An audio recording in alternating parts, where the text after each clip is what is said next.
Hello friends, कसे आहात? I hope मित्रांनो तुम्ही आनंदात असाल. मित्रांनो, आज आपण घेत आहोत इयत्ता 7वी, विषय आहे गणित. आपलं प्रकरण चालू आहे 13वे, पायथागोरसचा सिद्धांत.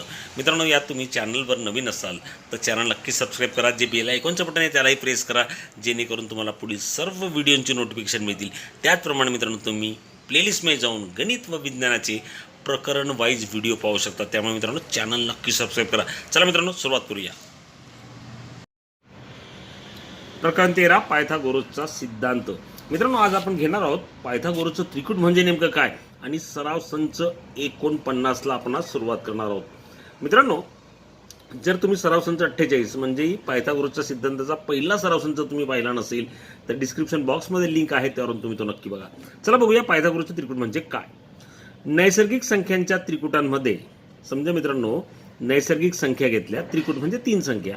या 3 संख्यांमध्ये जर मोठ्या संख्येचा वर्ग हा इतर 2 संख्यांचा वर्गाच्या बेरजे इतका असेल तर त्याला पायथागोरसचे त्रिकूट म्हणतात. थोडक्यात 3 नैसर्गिक संख्या असतील कोणत्याही, त्यापैकी मोठ्या संख्येचा वर्ग करायचा, नंतर उरलेल्या 2 संख्यांच्या वर्गांची बेरीज करायची, आणि ती जर सारखी आली तर त्या 3 संख्यांना आपण पायथागोरसचे त्रिकूट असे म्हणणार. त्याचप्रमाणे मित्रांनो, ज्या त्रिकोणांच्या भुजांची लांबी अशा त्रिकुटातील संख्यांनी दर्शवली जाते. समजा एखादा पायथागोरसचं त्रिकूट आहे आणि मित्रांनो, समजा त्यात काटकोन त्रिकोणाच्या 3 भुजांची लांबी असेल तर तो त्रिकोण काटकोन त्रिकोण असणार आहे. लक्षात घ्या, कोणताही त्रिकोण असला आणि त्यामध्ये जर हे त्रिकूट बसलं तर तो काटकोन त्रिकोण असेल, हे लक्षात असू द्या. चला मित्रांनो, सुरुवात करूया. सराव संच 49 काय दिले बघूया. पुढे काही त्रिकुटे दिली आहेत, त्यातील पायथागोरसचे त्रिकूट ठरवा. आता पहिलं दिलं आहे मित्रांनो गणित आपल्याला 3, 4 आणि 5. सुरुवातीला काय करणार, 3, 4, 5 या नैसर्गिक संख्या आहेत. पायथागोरसच्या त्रिकुटाप्रमाणे मोठी संख्या आधी आपण शोधणार आणि तिचा वर्ग जो आहे तो आपण करणार. आता मोठी संख्या मित्रांनो यामध्ये आहे 5. मग 5 घेऊया आणि या 5चा वर्ग करूया. 5चा वर्ग किती येतोय तर 5चा वर्ग येतोय 25. मित्रांनो, मोठी संख्येचा वर्ग केला. उरलेल्या 2 संख्या कोणत्या आहेत तर ती आहे 3 आणि दुसरी आहे 4. मग आता 3चा वर्ग करायचा आणि 4चा वर्ग करायचा, त्या दोघांची बेरीज करूया.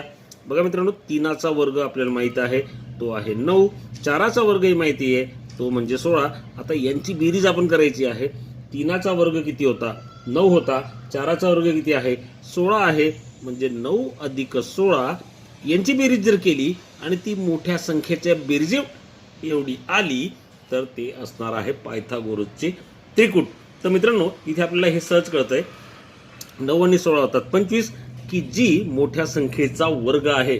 म्हणजेच आपल्याला म्हणता येईल मित्रांनो, 3चा वर्ग अधिक जो 9 होता आणि 16 म्हणजे 4चा वर्ग होता आणि 25 म्हणजे काय आला तो 5चा वर्ग आला.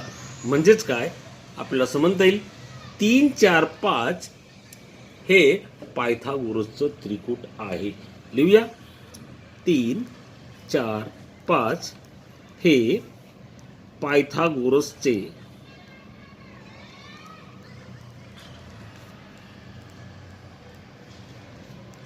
त्रिकूट आहे. ओके मित्रांनो, आता तुम्हाला कळालं असेल पायथागोरसचं त्रिकूट म्हणजे काय. अतिशय सोपं, कोणत्याही 3 संख्या आपल्याला दिलेल्या असतील. आता दुसऱ्या गणितामध्ये आपल्याला काय दिले बघूया. 2, 4 आणि 5. 2, 4 आणि 5. आता काय करणार तर सर्वात आधी आपण काय करतो, मोठ्या संख्येचा वर्ग करतो.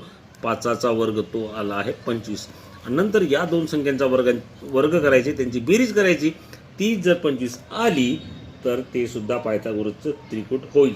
आता मित्रांनो, दुसरी संख्या आहे 2चा वर्ग, ती आपल्याला माहिती आहे तो किती येतो 4. 4चा वर्ग मित्रांनो तो येतो 16. आता यांची आपण बेरीज करणार, 4 अधिक 16. आता 4 अधिक 16 किती होतात मित्रांनो, हे होतात 20 नाही का. आणि 5चा वर्ग किती आहे तो आहे 25, म्हणजे 4 अधिक 16 हे 25 होत नाहीत.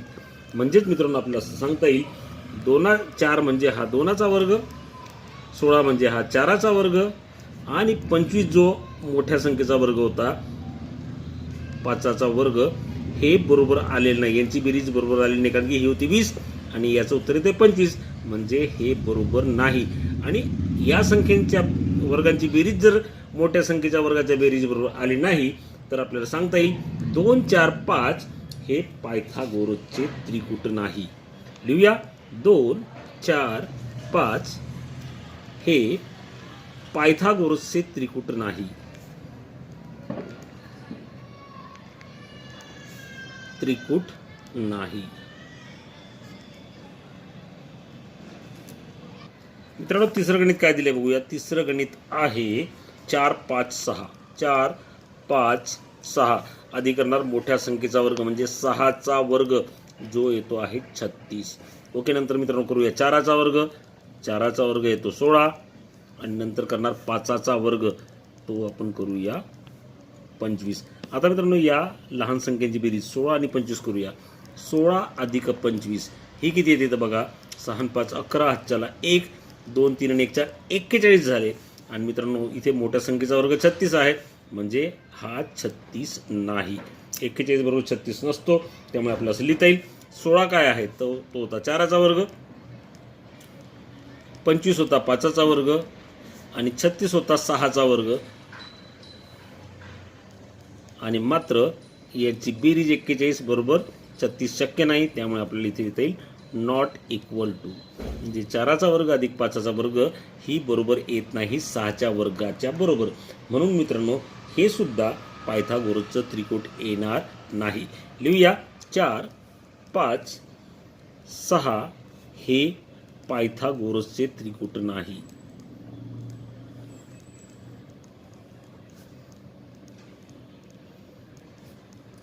त्रिकूट नाही.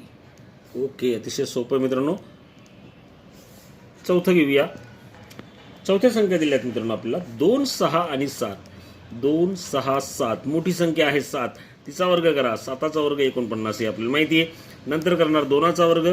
2चा वर्ग येतो 4. नंतर करणार 6चा वर्ग तो येतो 36. आता मित्रांनो काय करतो आपण या ज्या दोन लहान संख्या आहेत त्यांच्या वर्गांची बेरीज करतो. म्हणजे 4 अधिक 36 आपण करणार. 4 अधिक 36 ते किती होतात ते होतात 40. परंतु मोठ्या संख्येचा वर्ग तर 49 आहे म्हणजे इथे आपल्याला लिहिता येईल नॉट 49.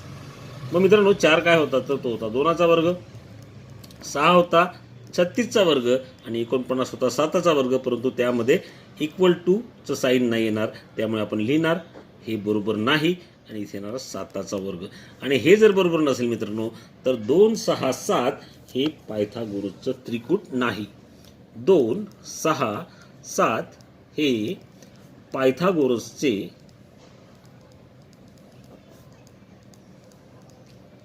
त्रिकूट नाही. ओके, पायथागोरसचे त्रिकूट नाही. पुढे मित्रांनो पाचवं गणित आपल्याला दिलं आहे 9, 40 आणि 41. मित्रांनो इथे 41चा वर्ग मोठी संख्या 41 आहे म्हणजे आपण आधी करणार 41चा वर्ग. आता 41चा वर्ग किती येतो मित्रांनो 41 गुणिले 41 करा, तुम्हाला मिळतील 1681. किंवा मित्रांनो मग या पद्धतीने तुम्ही करू शकताय. 41 गुणिले 41 आधी एकाने गुणणार तो येणार 1 1 1 1 4 4. नंतर 4ने गुणणार 4 1 4 आणि 4 चौक 16. यांची बेरीज केली तर किती येते 1 4 अधिक 4 8. हा 6 आणि हा 1 म्हणजे आला 1681. आता मित्रांनो करणार 9चा वर्ग. 9चा वर्ग तुमचा पाठ आहे 81 आणि 40चा वर्ग करणं हे अतिशय सोपं आहे. 4चा वर्ग 16 आणि त्याच्यावर 2 शून्य ठेवणार म्हणजे 1600. आता मित्रांनो आपण काय करतो पायथागोरसचं त्रिकूट शोधण्यासाठी ज्या दोन लहान संख्या होत्या त्यांच्या वर्गांची बेरीज करतो. म्हणजे 1600 अधिक 81 करणार. 1600 अधिक 81 किंवा 81 अधिक 16 काही लिहू शकतो आपण.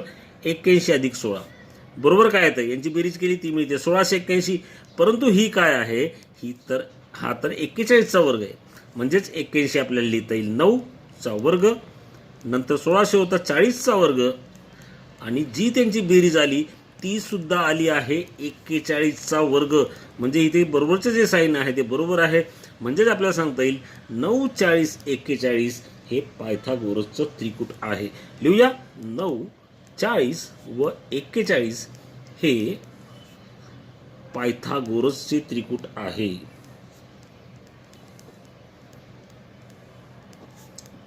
ओके मित्रांनो, आय होप तुम्हाला हे आता कळालं असेल पायथागोरसचं त्रिकूट नेमकं शोधायचं कसं.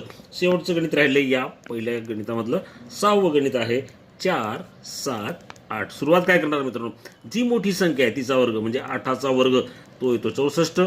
नंतर घेणार 4, 4चा वर्ग येतो 16 आणि नंतर घेणार 7, जी लहान मोठी संख्या आहे थोडक्यात 4पेक्षा 7चा वर्ग येतोय मित्रांनो 49. नंतर आपण काय करतो, या लहान संख्यांचा वर्गांची बेरीज करतो. ती लिहूया 16 अधिक 49. 16 अधिक 49 किती होतात मित्रांनो ते बघूया. 9 6 15, हातच्याला 1, 4 आणि 1 5 आणि 1 6, 65 आले. आता हे चेक करणार ही मोठ्या संख्येचा वर्ग आहे का, तर अर्थातच इथे 64 दिलाय. आपली बेरीज आली 65, म्हणजे इथे नॉट इक्वल टू 64 असं लिहिता येईल. 16 काय होता, तो होता 4चा वर्ग. 49 होता मित्रांनो 7चा वर्ग, परंतु बरोबर 64 आली नाही तर 65 आली. त्यामुळे आपल्याला इथे लिहिता येईल हा 8चा वर्ग. त्यामुळे मित्रांनो 4 7 8 हे पायथागोरसचं त्रिकूट नाही. 4 7 व 8 हे पायथागोरसचे त्रिकूट नाही.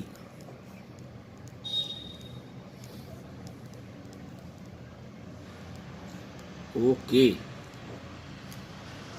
दुसरं गणित मित्रांनो काय, पुढे काही त्रिकोणांच्या बाजू दिल्या आहेत, त्यावरून कोणते त्रिकोण काटकोन त्रिकोण आहेत हे ओळखा. आता मित्रांनो इथे सुद्धा काय करायचं, समजा ते पायथागोरसचं त्रिकूट असेल. आता ही त्रिकोणांच्या बाजूंची लांबी आहे आणि हे जर समजा पायथागोरसचं त्रिकूट असेल तर तो काटकोन त्रिकोण, पायथागोरसचे त्रिकूट नसेल तर तो काटकोन त्रिकोण नाही. एवढं सोपं आहे. इथे सुद्धा मित्रांनो आपण आधी करूया, सर्व संख्यांचा वर्ग करूया, किंवा अगदी आपण घेतो मोठ्या संख्येचा वर्ग 17चा वर्ग. आता 17चा वर्ग तुमचा पाठ आहे मित्रांनो, तो येतो 289. ओके. नंतरच्या संख्या कोणत्या आहेत, 8 आणि 15. 8चा वर्ग करूया, तो येतो 64 आणि नंतर 15चा वर्ग करूया, तो येतो 225. आता मित्रांनो या ज्या दोन लहान संख्या होत्या यांची बेरीज करायची आहे, यांच्या वर्गांची बेरीज आपण करायची आहे. ती मोठ्या संख्येच्या वर्गांच्या बेरीजे बरोबर आली तर म्हणणार हा काटकोन त्रिकोण आहे. लिहूया मित्रांनो, हा आहे 64 आणि 225. 64 अधिक 225 यांची बेरीज करतोय. 5 अधिक 4 झाले 9, 6 आणि 2 झाले 8 आणि हा 289. म्हणजे मित्रांनो ही तर 17चा वर्ग आहे. म्हणजे वर्गांची, या लहान संख्येच्या वर्गांची बेरीज मोठ्या संख्येच्या वर्गाच्या बेरजे बरोबर आलेली आहे. म्हणजेच हे पायथागोरसचे त्रिकूट आहे, म्हणून हा काटकोन त्रिकोण आहे. लिहूया, 64 म्हणजे 8चा वर्ग होता, 225 हा होता 15चा वर्ग आणि यांची बेरीज केली तर तो मिळाला आपल्याला 17चा वर्ग. म्हणून मित्रांनो हा काटकोन त्रिकोण आहे. कारण काय, हे पायथागोरसचे त्रिकूट आहे, हा काटकोन त्रिकोण आहे. याच पद्धतीने मित्रांनो पुढील गणितही आपल्याला सोडवायची आहेत. ओके. आता मित्रांनो 11 12 15 या संख्या आपल्याला दिल्या आहेत. त्यापैकी आपण घेऊया आधी 15. 15चा वर्ग तुमचा पाठ असणार आहे 225. दुसऱ्या संख्या होती 11. 11चा वर्ग किती येतो, तो येतो 121 आणि 12चा वर्ग सुद्धा येतो 144. आता मित्रांनो 121 आणि 144 यांची बेरीज जर समजा 225 आली तर काटकोन त्रिकोण, अन्यथा नाही. करूया. 121 अधिक 144, 4 आणि 1 5, 4 आणि 2 6, 1 आणि 1 2, 265. मित्रांनो बेरीज आली आहे 265, पण ती यायला हवी ती 225, ती आली नाही. त्यामुळे इथे नॉट इक्वल टू 225. म्हणजेच काय, 121 काय होता, हा 11चा वर्ग. 144 काय होता, तो 12चा वर्ग. आणि यांची बेरीज जी आहे मित्रांनो ही 225 आलेली नाही. म्हणजे या पद्धतीने आपल्याला लिहिता येईल, जो आहे 15चा वर्ग. मित्रांनो हे पायथागोरसचं त्रिकूट नाहीये. हे पायथागोरसचं त्रिकूट नसेल तर हा काटकोन त्रिकोण नाहीये. म्हणून लिहूया, हा काटकोन त्रिकोण नाही. त्रिकोण नाही. ओके. आता मित्रांनो पुढचं गणित 11 60 61.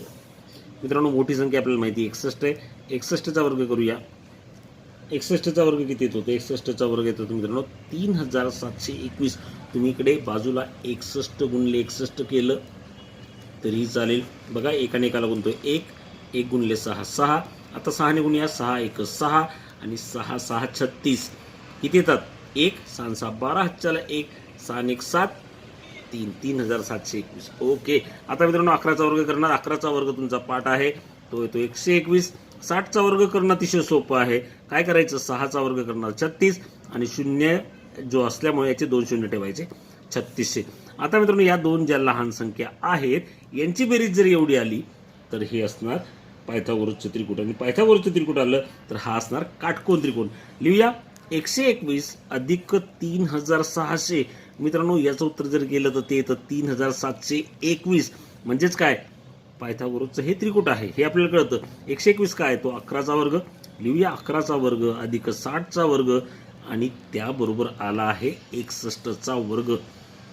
ओके, मग मित्रांनो हे लिहिल्यानंतर आपल्याला कळालं सहज 11, 60, 61 हे पायथागोरसचे त्रिकूट आहे, म्हणून हा काटकोन त्रिकोण आहे. त्रिकोण आहे. ओके, आता मित्रांनो पुढचं गणित 1.5, 1.6 आणि 1.7. मित्रांनो इथे सुद्धा तुम्हाला 15चे वर्ग, 16चा वर्ग आणि 17चा वर्ग येतो. आधी आपण काढूया 1.7 मोठी संख्या म्हणजे 1.7चा वर्ग. इथे सुद्धा मित्रांनो काय करायचे, 17चा वर्ग लिहून टाका. 17चा वर्ग माहिती आपल्याला 289. मात्र इथे दशांश चिन्ह जे आहे एक घर होतं, परंतु वर्ग झाल्यामुळे म्हणजेच काय 1.7 गुणिले 1.7 नाही का, एक घर आणि एक घर, दोन घर झाले, त्यामुळे इकडे सुद्धा दोन घर सरकणार. 2.89 हा झाला 1.7चा वर्ग. आता घेतो मी 1.5चा वर्ग. 1.5चा वर्ग हाही कसा काढणार, 1.5 एकदा आपण समजा दशांश चिन्ह बाजूला ठेवूया, किती झाले 15. 15चा वर्ग येतो मग 225. इथे सुद्धा मित्रांनो दोन स्थळ बाजूला घ्या, म्हणजेच काय 1.5चा वर्गाला 2.25. त्याचप्रमाणे 16 होता म्हणजे 1.6 होता, तो आपण 16 घेऊया. 16चा वर्ग लिहूया. 16चा वर्ग किती येतो, 16चा वर्ग येतो 256. मात्र इथे सुद्धा दशांश चिन्ह हा 16 नसून 1.6 आहे, वर्ग असल्यामुळे दोन घरं सरकवा, 2.56. आता मित्रांनो या दोघांची बेरीज जर 2.89 आली तर आपण म्हणणार की हा पायथागोरसचे त्रिकोट आहे, अन्यथा नाही. करूया 2.25 अधिक 2.56. मित्रांनो मिस्टेक व्हायला नको, त्यामुळे तुम्ही बाजूला करू शकता. 2.25 अधिक 2.56 यांची बेरीज करा. 6 5 11 चालय, 1 5 2 7 1 8 आणि 2 2 4 4.81. 4.81. परंतु मित्रांनो 1.7चा वर्ग होता 2.89, म्हणजेच काय ही बेरीज आली नाही. 2.89 आपण इकडे लिहितो. आता मित्रांनो 2.25 काय होता, हा होता 1.5चा वर्ग.